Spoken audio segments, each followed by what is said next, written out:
Assalamualaikum warahmatullahi wabarakatuh. Halo sahabat sejuta kisah. Mudah-mudahan Anda masih terus setia bersama kami, channel yang setiap hari selalu menyuguhkan cerita-cerita misteri menarik.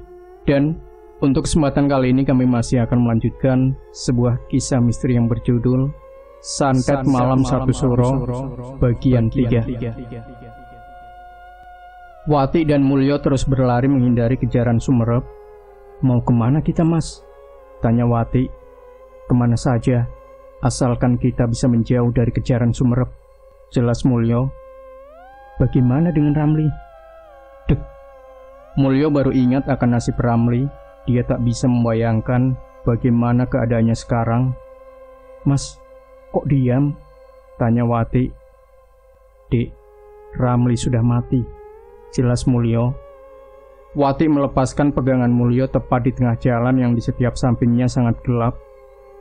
"Kamu kenapa, Dik?" tanya Mulyo. "Mas, apa Mas nggak menyadari tentang nasib Ramli?" tanya Wati.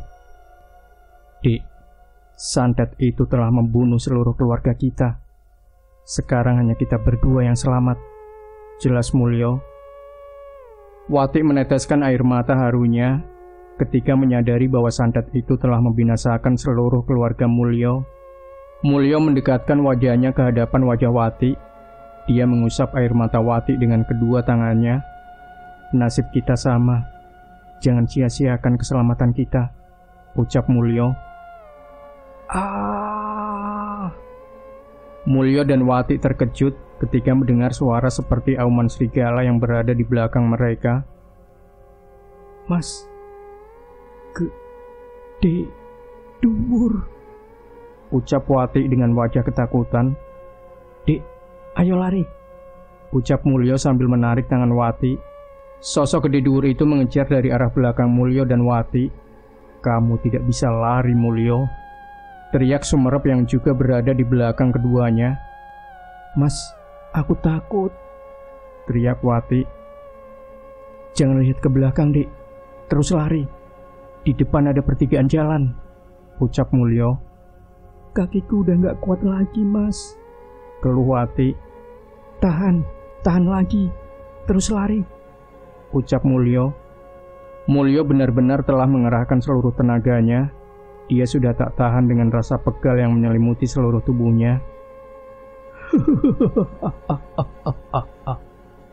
"Tak ada yang akan selamat dari neraka-Ku, Mulyo," teriak Sumerep. Ketika sampai di pertigaan jalan, Mulyo mendengar suara delman. Dan benar saja, ada sebuah delman yang melewati jalanan tersebut. "Tolong!" teriak Mulyo sambil melambai-lambaikan kedua tangannya. "Man, itu siapa?" ucap Pak Suroso. "Entah, Tuan. Sepertinya mereka sedang dikejar oleh sesuatu," jelas Maman, tangan kanan Pak Suroso. "Coba dekati mereka," ucap Pak Suroso. "Siap, Tuan," jawab Maman. Delman itu mengarahkan ke arah Mulyo dan Wati yang masih berdiri tegak sambil melambai-lambaikan kedua tangannya. "Tolong kami, Tuan, tolong," ucap Mulyo. "Ada apa gerangan?"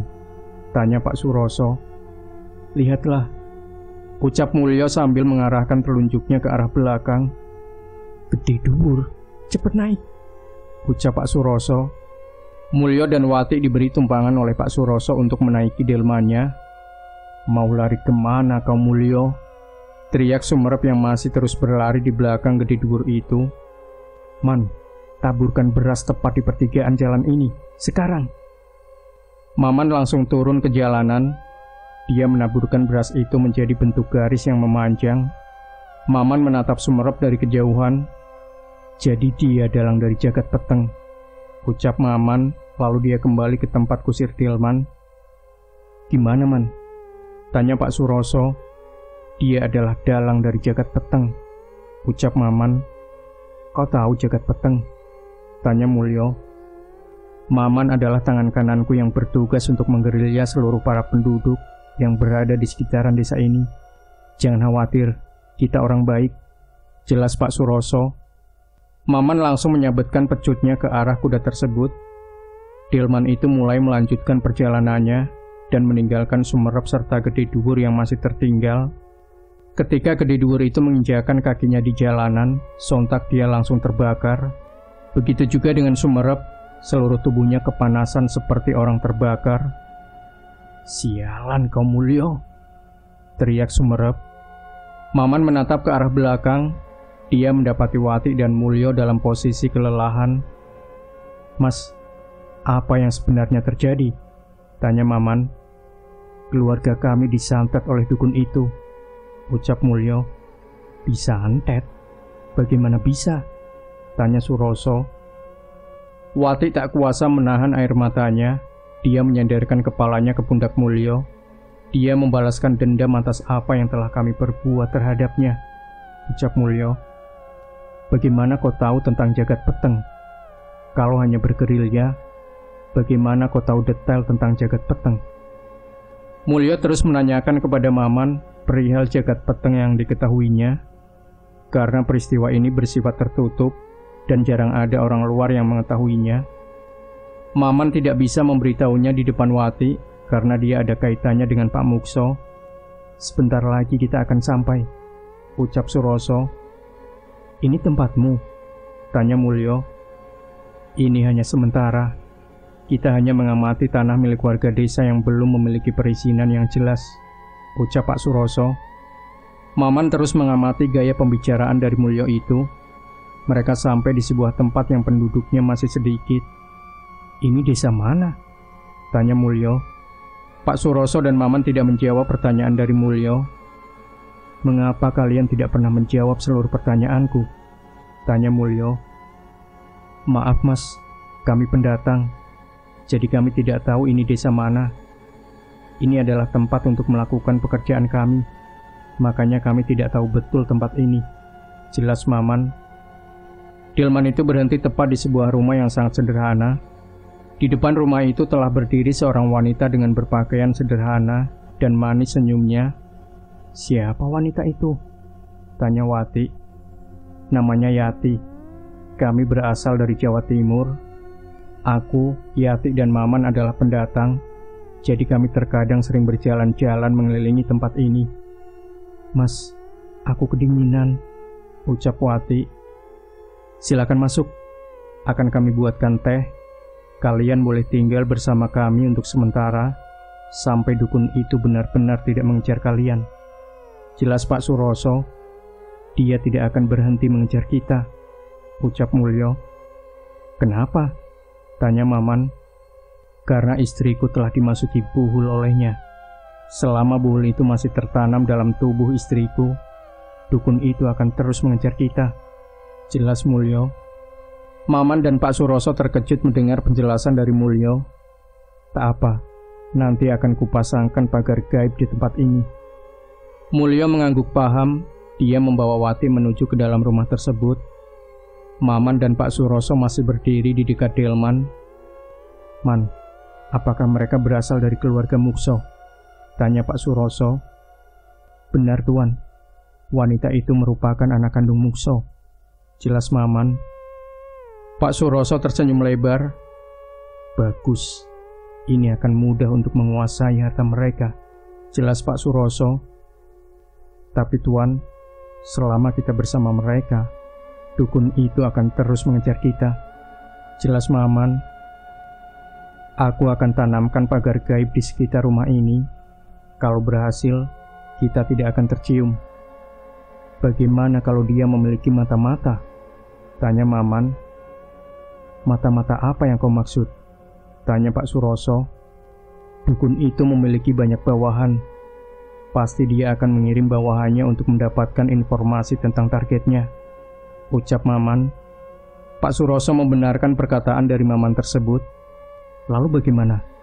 tanya Pak Suroso.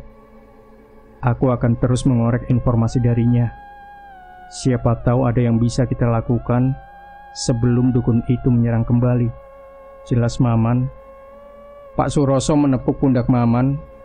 "Kau memang cerdas, Man." Maman dan Pak Suroso masuk ke dalam rumah untuk menjamu Mulyo dan juga Wati. Mereka berdua dijamu dengan makanan seadanya, namun itu tampak mewah bagi Mulyo dan Wati. Mereka berdua tidak tahu bahwa Pak Suroso memiliki maksud tertentu terhadap keduanya. Silahkan, kalian bisa hidup di sini untuk waktu yang tidak ditentukan. Aku akan mencarikan tempat yang tepat untuk kalian. Jelas Pak Suroso. Sebelumnya kami ingin mengucapkan terima kasih kepada kalian yang telah membantu kami. Perkenalkan, saya Mulyo, dan ini istri saya, Wati. Saya Suroso, dan ini istri saya, Yati. Sedangkan ini tangan kanan saya, Maman. Dia adalah orang yang cerdas dalam membaca situasi dan menganalisa dengan baik terhadap pergerakan orang lain. Jelas Pak Suroso. Kami ingin bertanya kepada kalian, ucap Mulyo. Silahkan. Mulyo memulai melemparkan beberapa pertanyaan kepada Pak Suroso. Apa yang tangan kananmu taburkan di jalanan tadi? Tanya Mulyo.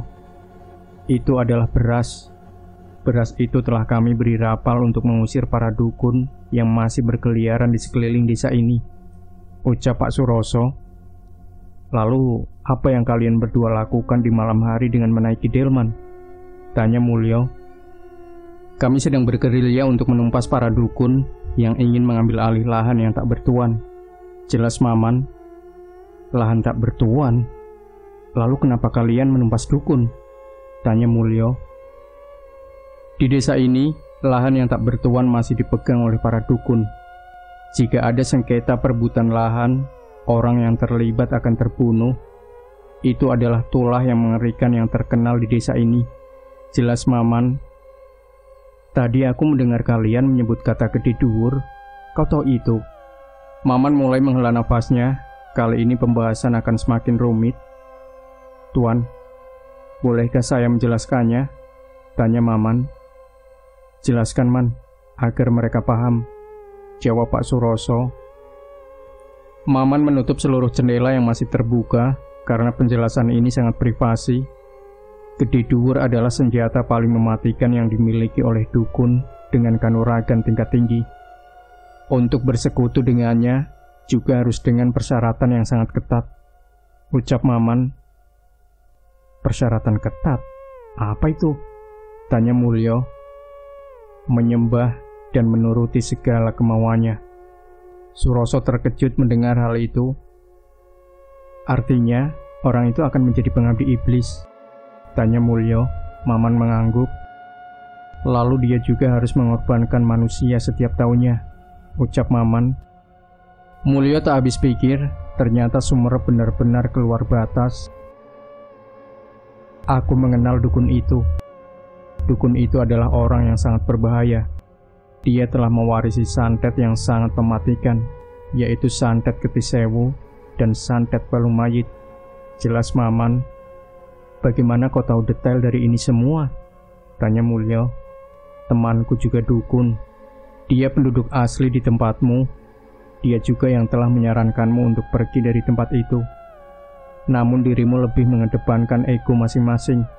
Jelas Maman. Jangan-jangan orang itu orang yang sempat mengeluarkan banyak buhul di perut Aji? Tanya Mulyo. Benar, ucap Maman.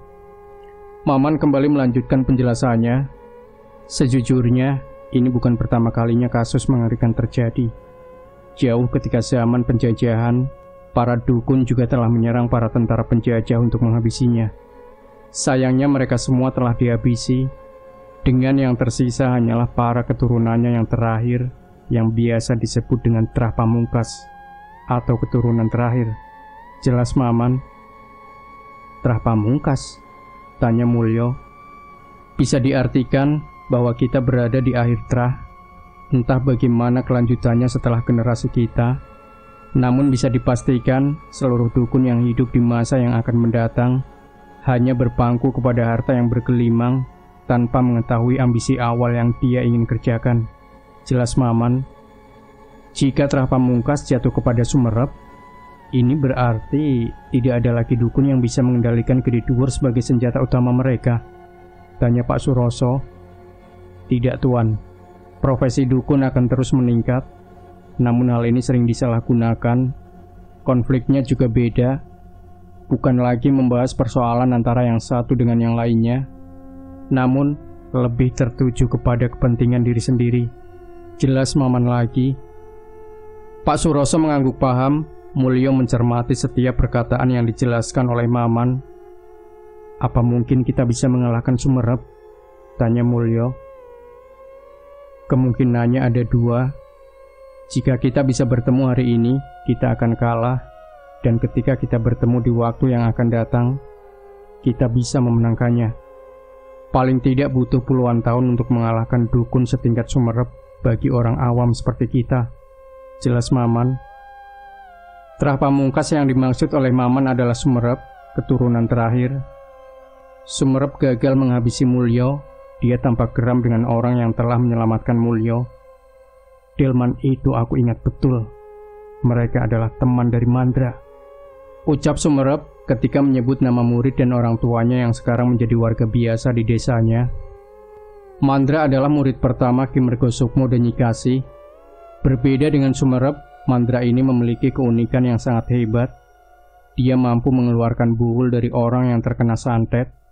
Karena kemampuannya tersebut, dia akhirnya diberi keputusan berat oleh Ki Mergosukmo, yaitu melanjutkan untuk menjadi muridnya, namun juga harus melepaskan kemampuan itu atau menjadi warga biasa dan tidak pernah dianggap oleh Ki Mergosukmo dan Nyi Kasih sebagai muridnya.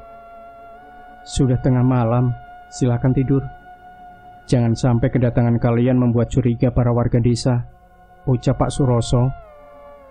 Mulyo mengintip aktivitas warga dari jendela. Dia tidak mau kedatangan Mulyo dan Wati menjadi perhatian bagi para warga. Maman mengarahkan Mulyo dan Wati ke sebuah kamar untuk keduanya. "Karena rumah ini sederhana, kami hanya menyediakan 3 kamar. 1 kamar untukmu, 1 kamar untuk Mulyo dan Wati, dan satunya untuk keluarga Pak Suroso. Tapi karena kita sedang berada dalam pekerjaan, keluarganya tidak turut hadir. Jadi silahkan tempati kamar itu. Semoga kalian betah di tempat ini," jelas Maman. "Satu lagi, ini ada pakaian untuk kalian. Pak Suroso memberi pesan kepada kalian untuk tidak keluar-keluar dari rumah ini. Warga sini tidak menyukai orang-orang asing yang memasuki ke tempatnya. Jadi aku berharap kalian paham apa yang aku maksud tadi," ucap Maman sambil menyerahkan pakaian kepada Mulyo dan Wati. Mulyo dan Wati mengangguk. Maman pamit undur diri dan hanya meninggalkan keduanya yang memandangi keadaan kamar yang bentuknya seperti anyaman. "Kapan kekacauan ini akan berakhir?" tanya Wati yang terduduk di dekat kasur. Mulyo mendekati Wati sambil memberikan pakaian tersebut kepadanya. "Semua akan cepat berakhir. Entah bagaimanapun caranya, kita harus bergabung dengan Pak Suroso sampai waktu yang tidak ditentukan," jawab Mulyo. "Aku ingat ketika santet itu membunuh mendiang suamiku, dia hanya berucap kepadaku untuk lari. Tapi aku tak mengerti kenapa semua kebahagiaanku selalu dicabut dengan mudahnya," jelas Wati. "Kau tahu, ketika aku ingin membunuh Sumerep, aku merasa kasihan kepadanya. Namun ternyata rasa kasihanku tidak pernah ternilai olehnya. Dia hanya memandangiku tanpa berucap," jelas Mulyo. Wati masih menundukkan kepalanya sambil memainkan jari jemarinya. "Mas, apa kau akan meninggalkanku jika aku dalam keadaan sekarat?" tanya Wati. "Mana mungkin aku akan meninggalkanmu, Dik. Kau adalah istriku," ucap Mulyo. Wati tersenyum. Dia menatap wajah Mulyo dengan tatapan penuh kasih sayang. "Aku pun sama. Aku tidak akan meninggalkanmu walau sekarat sekalipun," ucap Wati. Pagi hari yang buta, Sumerep menyeret Mandra keluar dari rumah. "Bajingan, kamu sudah menghancurkan semua urusanku dengan Mulyo," teriak Sumerep. "Apa maksudnya, Rep?" tanya Mandra. "Temanmu itu sudah berani menolong Mulyo. Kamu kasih tahu bakal ada serangan dari aku, hah?" tanya Sumerep. "Aku tidak tahu," ucap Mandra. "Mandra, kamu adalah murid kedua orang tuaku. Tidak mungkin kamu tidak memberitahu kepada mereka tentang serangan mematikanku," ucap Sumerep sambil menendang kepala Mandra. Mandra terkapar di halaman depan rumahnya. Para warga yang melihat perbuatan Sumerep langsung berlari dan memasuki rumahnya masing-masing. Mereka tidak ingin terlibat dalam konflik yang berkepanjangan dari permasalahan Sumerep. Kamu mau mati tidak? Senyum Sumerep sambil menjambak rambut Mandra.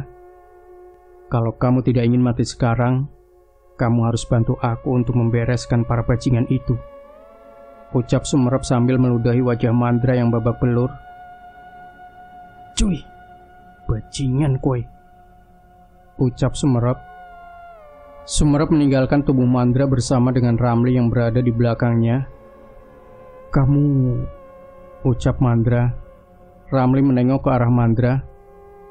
Kamu jadi sekutu Sumerep sekarang, tanya Mandra. Bukan urusanmu. Mandra tergeletak di halaman depan rumahnya dengan wajah penuh dengan tanah.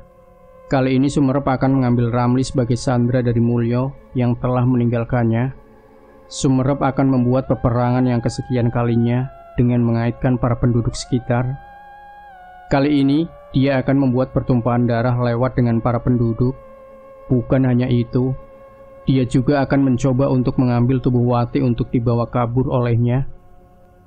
Mau kemana, Man? Tanya Mulyo. Aku akan mengunjungi temanku di desamu.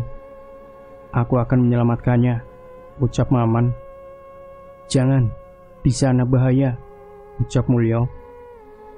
Tenang saja, aku tidak sendirian. Bawahan Pak Suroso juga akan mengiringi pemberangkatanku, ucap Maman. Entah dari mana datangnya, puluhan bawahan Pak Suroso mendatangi rumahnya sambil membawa golok di tiap tangannya. Kau ingin berperang? Tanya Mulyo. Tidak, aku akan bernegosiasi dengan Sumerep. Aku tidak akan mencampuri urusanmu, jelas Maman. Jangan bawa seluruh pasukan, Man, ucap Pak Suroso yang keluar dari dalam rumahnya bersama dengan Yati. Kenapa, Tuan? Tanya Maman. Mereka sedang menyiapkan pasukannya untuk menyerang kita. Bawalah sekedarnya saja. Anggap saja ini adalah sambutan hangatmu kepada Sumerep, ucapnya. Maman menaiki delmanya dengan 5 orang dari pasukannya. Sisanya, mereka diinstruksikan untuk menjaga rumah Pak Suroso. Kamu tidak perlu bernegosiasi dengannya, ucap Mulyo.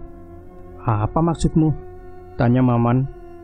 Cukup bawa temanmu dan pergi dari desa itu, jelas Mulyo. Pak Suroso menengahi percakapan di antara Maman dan juga Mulyo. Man, kau tahu ini masalah serius. Jika kamu ingin ke desa temanmu, jangan sampai ketahuan. Aku memiliki firasat yang buruk mengenai pemberangkatanmu, ucap Pak Suroso. Maman menatap kesal wajah Pak Suroso yang ikut campur dalam urusannya. Baik, Tuan. Ayo naik, ucap Maman kepada 5 orang yang dipilihnya untuk mengikuti perjalanan Maman. Maman berangkat menuju desa tempat temannya berada yang bernama Mandra. Pak Suroso memahami karakter dan watak Maman yang keras kepala. Mas Mulyo, Maman itu adalah anak yang cerdas dan keras kepala.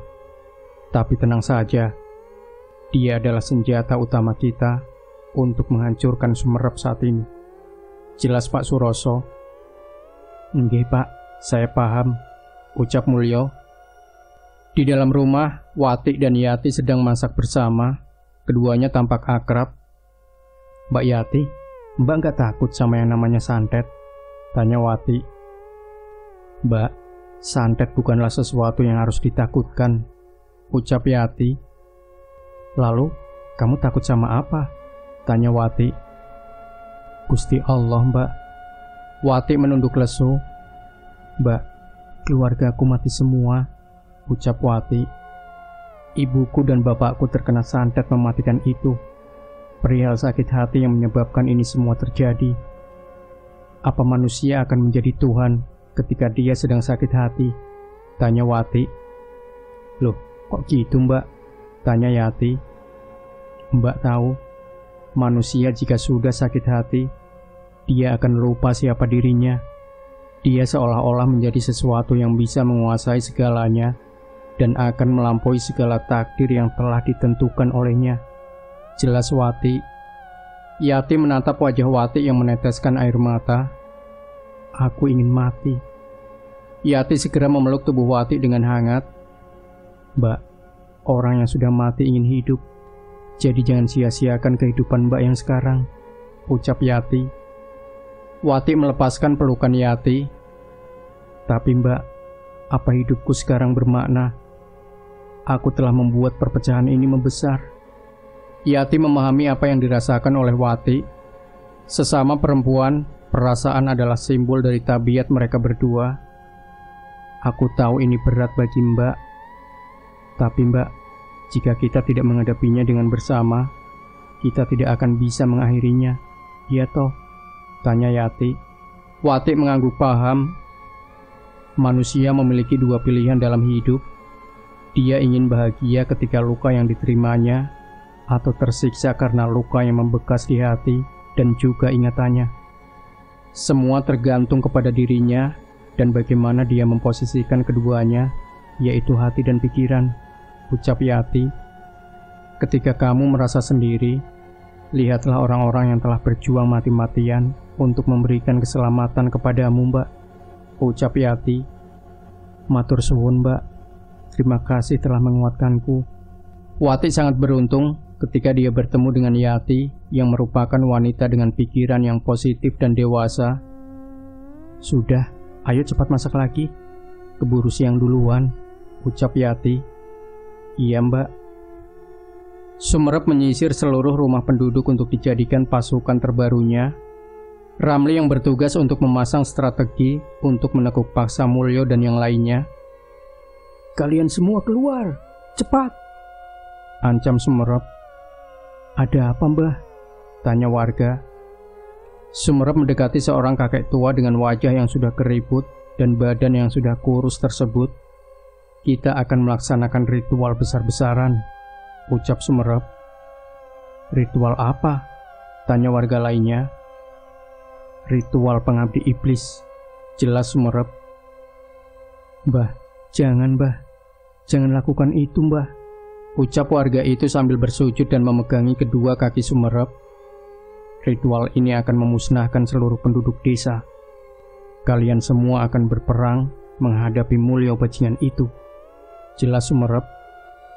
Sumerep mengenyahkan kedua tangan warga itu, lalu menginjak tangan warga itu dengan kaki kanannya. Warga itu kesakitan. Ramli hanya menatap warga itu dengan tatapan belas kasihannya. Ingin rasanya dia membantu warga tersebut, namun dia sudah berjanji kepada Sumerep untuk tidak melawan segala perintahnya. Ramli, bawa Mandra menuju tempatku. Akan kugunakan dia sebagai alat untuk menghancurkan Mulyo, ucap Sumerep. Mau sampai kapan kau gunakan manusia untuk menghabisi segala ambisimu? Tanya Ramli. Sumerep terkejut mendengar hal itu. Kau, sejak kapan kau berani menentangku? Ramli melihat sorot mata Sumerep yang menakutkan. Seluruh tubuhnya bergetar dengan sendirinya. Aku hanya ingin melindungi hak-hak kemanusiaan. Aku bukan sepertimu. Aku manusia dan kau adalah iblis, jelas Ramli. Sumerep terpukau dengan ocehan Ramli yang menyakitkan itu. Kau telah membunuh tuanku, Pak Mukso dan Bu Asih. Kau telah membunuh seluruh keluarga Mulyo. Kau membunuh Aji yang masih kecil dan Murni yang tak tahu apa arti dari dewasa sebenarnya. Kau telah menyakiti Pak Waris dan juga Bu Kurnia. Kau iblis Sumerep, teriak Ramli. Para warga yang mendengar hal itu menjadi terdiam sambil menatap tubuh Ramli yang berani menyuarakan hak kebenaran di hadapan iblis berwujud manusia, Sumerep. Kau sudah mati, Ramli. Jasadmu yang sekarang adalah jasad pengganti dari penduduk di sini, ucap Sumerep. Sumerep melanjutkan perkataannya. Memang benar aku adalah iblis yang kau katakan. Aku telah membunuh banyak orang untuk mementingkan diriku sendiri.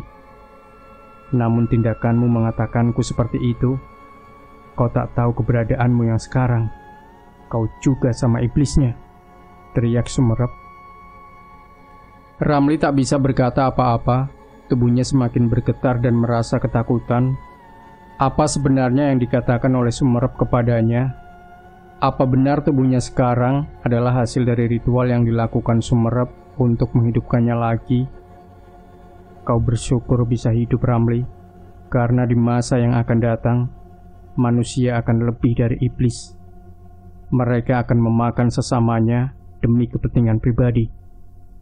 Mereka juga akan saling menjatuhkan, berebut kekuasaan, berebut wanita dan harta, dan menyebut dirinya sebagai Tuhan. Ramli menatap tubuh Mandra yang masih tergeletak di depan rumahnya. Dia tak peduli siapa orang itu, yang ingin dia ketahui adalah siapakah Sumerep sebenarnya. Mengapa Sumerep bisa melakukan hal yang mengerikan seperti ini? Sumerep berjalan menuju rumah warga. Langkahnya tidak lagi memperdulikan kemana Ramli akan melangkah selanjutnya. Tunggu, ucap Ramli. Sumerep berhenti sejenak. Dia menolehkan pandangannya ke arah Ramli. Mengapa kau menyelamatkanku waktu itu? Tanya Ramli. Sumerep tersenyum kepada Ramli. Kau tahu, kita adalah manusia yang ditakdirkan untuk melawan manusia lainnya yang sama-sama berambisi untuk menjadi Tuhan. Jelas Sumerep, tidak ada manusia yang menjadi Tuhan. Yang ada dialah yang mencoba untuk menjadi Tuhan. Benar kan? Tanya Sumerep pada Ramli. Ramli tak bisa membohongi perasaannya. Dia merasa takluk dengan perkataan Sumerep kepadanya. Bawalah Mandra ke padepokanku. Malam ini kita akan menyerang Mulyo, tuan yang telah meninggalkanmu di saat dirimu telah sekarat, ucap Sumerep. Memang benar, Mulyo sialan itu telah meninggalkannya demi istrinya yang tercinta. Tapi ketika Sumerep menyerang langsung rumahnya, bukankah dirinya yang menyuruh kepada Mulyo untuk meninggalkannya seorang diri? Siapa aku sebenarnya? Teriak Ramli. Dia memegangi kedua kepalanya sambil memukul-mukuli tanah. Para warga berteriak histeris ketakutan, menangis dan merasa putus asa. Apa sebenarnya yang dilakukan oleh Ramli ketika lingkungannya mendukung untuk membantunya, namun dia sendiri tak bisa berbuat apa-apa? Dia sudah hidup kembali, melanjutkan kehidupan yang selanjutnya. Bahkan dia mampu untuk melakukan apapun yang dilakukannya untuk memperbaiki sisa-sisa kehidupannya yang sekarang. Namun bagaimana jadinya jika dia tertekan kepada satu orang saja, yaitu Sumerep? Ramli pun berdiri lagi dan menatap wajah Mandra yang kesakitan. Tolong kami, ucap para warga ketika meminta pertolongan kepada Ramli. Ramli tak peduli akan teriakan permintaan tolong kepadanya. Aku akan membalaskan dendam kepada Mulyo. Aku akan membunuhnya. Maman terus melanjutkan perjalanannya. Dia tak ingin terlambat dan tak bisa menyelamatkan Mandra dari tangan Sumerep. Memasuki desa tempat Mandra berada, Maman segera mencari tempat yang layak untuk menaruh delmanya. Jaga delmanya. Kalau ada orang yang mencurigakan, bunuh saja, ucap Maman kepada bawahannya. Maman yang bersama bawahannya berjumlah 5 orang. 2 darinya ditugaskan untuk menjaga delman. Sisanya mengikuti Maman untuk bergerilya menuju tempat Mandra. Dia menyusuri rumah demi rumah untuk mencari keberadaan Mandra. Namun dia tidak menemukan tanda-tanda aktivitas warga kala itu. Aneh, kenapa seluruh rumahnya kosong? Apakah para warga sedang bekerja? Tanya Maman. Mas, lihat itu, ucap bawahannya ketika mendapati banyaknya barang-barang berserakan di luar rumah salah satu warga. Maman melihat beberapa barang-barang yang biasa digunakan untuk mengungsi. Sialan, kita terlambat, ucap Maman. Kenapa mas? Tanya bawahannya. Sumerep telah menjarah seluruh warga. Kita harus pulang sekarang. Maman kembali menuju delmanya. Cepat kembali ke rumah. Sumerep telah menjarah seluruh warga, ucap Maman kepada bawahannya. Baik mas. Hati Maman merasakan ketidakpuasan ketika dia tidak menemukan Mandra. Seluruh pikirannya hanya terpaku kepada keselamatan Mandra. Bawa mereka ke sini, ucap Sumerep ketika menyuruh Ramli membawakan Mandra ke ruangan khususnya. Mau kau apakan dia? Tanya Ramli. Untuk sekarang dan seterusnya, kau harus memanggil Kumbah Sumerep, ucap Sumerep. Aku akan memperlihatkan kekuatan ilmu hitam yang tak pernah kau ketahui sebelumnya. Aku akan memasukkan buhul ke dalam tubuhnya dan menggunakannya untuk mencari tempat Mulyo, ucap Sumerep. Ramli hanya memandangi Sumerep ketika dia membuka baju dan mengikatnya di sebuah kursi. Sumerep, kamu tidak boleh menggunakanku untuk membunuh manusia, teriak Mandra. Sumerep menutup mulut Mandra dengan sebuah kain. Dia kemudian menyayat-nyayat tangan kanan Mandra untuk diambil darahnya. Ambilkan aku wadah, ucap Sumerep. Ramli membawakan sebuah wadah untuk mewadahi darah Mandra. Darah itu mengucur deras dari tangan kanan. Mandra mengerang kesakitan dan mencoba untuk memberontak. Sabarlah sedikit Mandra, ini akan terasa sakit, jadi tenanglah, ucap Sumerep ketika dia menyeset bagian perut Mandra. Mandra mengerang kesakitan, tubuhnya terus bergerak ketika pisau tajam itu merobek tiap kulit yang melindung perutnya. Ambil darahnya, kita lakukan sekarang, ucap Sumerep. Ramli mewadahi tiap darah yang menetes di perut Mandra. Sementara itu, di bagian luar padepokan Sumerep, para penduduk terus berteriak untuk meminta dilepaskan. Sumerep keluar dari ruangan tersebut, lalu dia menuju ke arah penduduk untuk mengambil masing-masing rambut dari penduduk itu. Tidak banyak, hanya satu cabutan saja. Mandra terus menggerakkan tubuhnya, dia seperti ingin memberitahu sesuatu kepada Ramli. Ramli pun melepaskan kain yang menyumpal mulut Mandra. Kamu mau membunuh seluruh penduduk? Tanya Mandra dengan tatapan marahnya kepada Ramli. Aku tidak ikut-ikutan, jawab Ramli dengan cuek sambil membereskan darah yang masih menetes. Jangan sampai kejadian jagat peteng terulang kedua kalinya. Itu bisa celaka. Sudah berapa banyak korban yang berjatuhan karena santet ini, ucap Mandra dengan kesal. Itu terserah Sumerep. Aku hanya mengikuti perintahnya. Tidak ada hak bagiku untuk melarangnya, jelas Ramli. Bajingan, manusia macam apa kau? Ingatlah Ramli, santet ini bisa membunuh satu penduduk sekaligus. Jangan kau tenggelam terhadap kegelapanmu, pinta Mandra. Memang benar, Ramli sedang tenggelam dalam kegelapannya. Kegelapan yang meraup seluruh jiwa dan pikirannya. Kegelapan manapun, aku tidak peduli. Yang ingin aku lakukan adalah membalas dendam tuanku dulu, Mulyo, ucap Ramli. Kamu gila, ucap Mandra. Ramli menyumpal kembali mulut Mandra. Kegilaanku ini belum seberapa. Kelak, dunia akan mengetahui sejarah dari ini semua. Sumerep masuk kembali ke dalam ruangan tersebut. Sudah selesai, tanya Sumerep. Sudah mbah, ini darahnya, ucap Ramli sambil menyerahkan wadah yang berisi darah itu kepada Sumerep. Tinggalkan tempat ini, aku akan melakukan ritualnya sekarang, ucap Sumerep. Baik mbah. Ramli meninggalkan ruangan tersebut. Dia menunggunya di depan pintu sambil membayangkan kematian Mulyo yang sudah di depan mata. Mandra menggerak-gerakkan tubuhnya sebisa mungkin. Sumerep mulai mengoleskan darah itu di wajah, dada dan juga bagian lainnya. Mandra, jika kamu bisa mengeluarkan buhul itu, maka akulah orang yang dinobatkan untuk mengendalikanmu agar peperangan ini berjalan, jelas Sumerep. Sumerep pun mulai merapalkan sebuah mantra dan membakar dupa. Lalu dia mengambil tulang babi yang telah disiapkannya jauh hari. Mantra babi ini berguna untukmu Mandra, ucap Sumerep.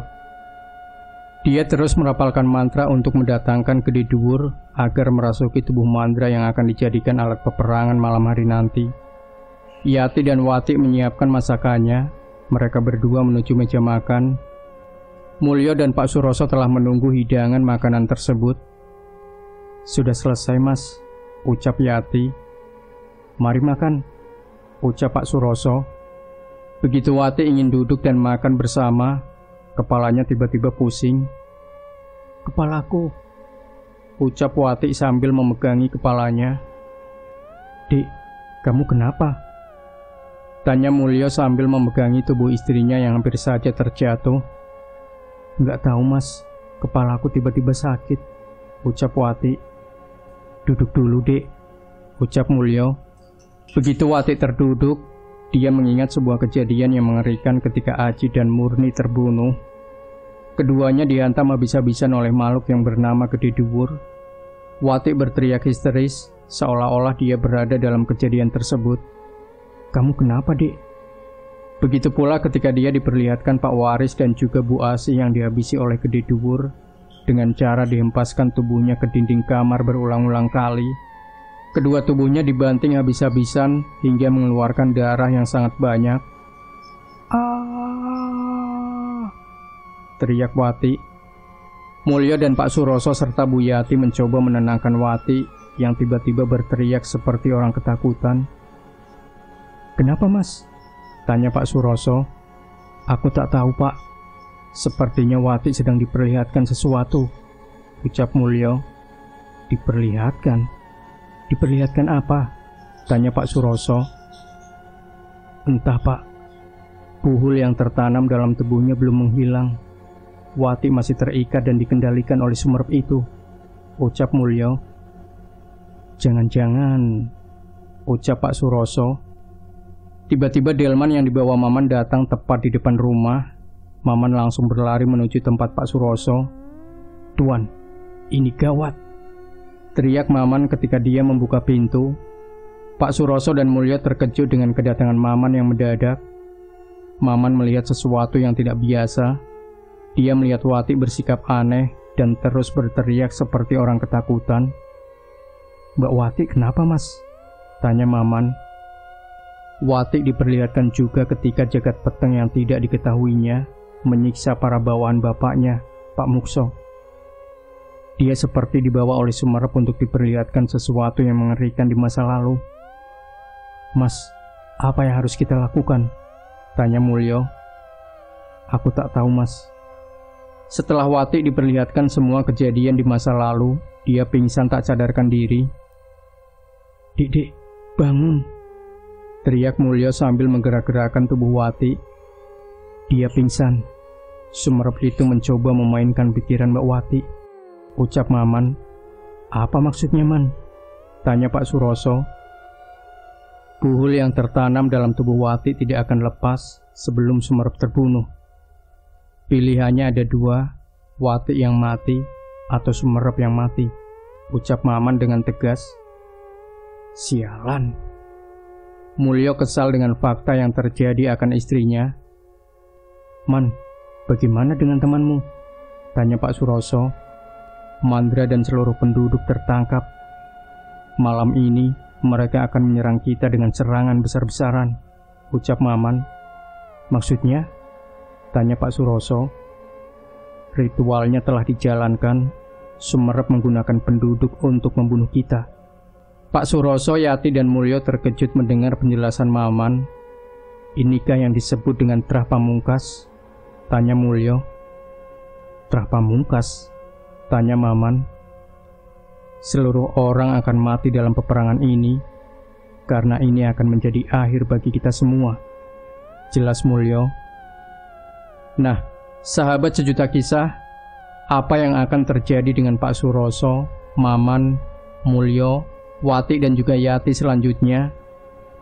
Pastikan Anda tidak melewatkan bagian terakhir atau bagian 4 dari sebuah kisah misteri yang berjudul Santet Malam Satu Suro. Jangan lupa berikan komentar Anda, like, share video ini, subscribe channel Sejuta Kisah, dan kembali nantikan cerita-cerita misteri terbaru dari kami. Wassalamualaikum warahmatullahi wabarakatuh.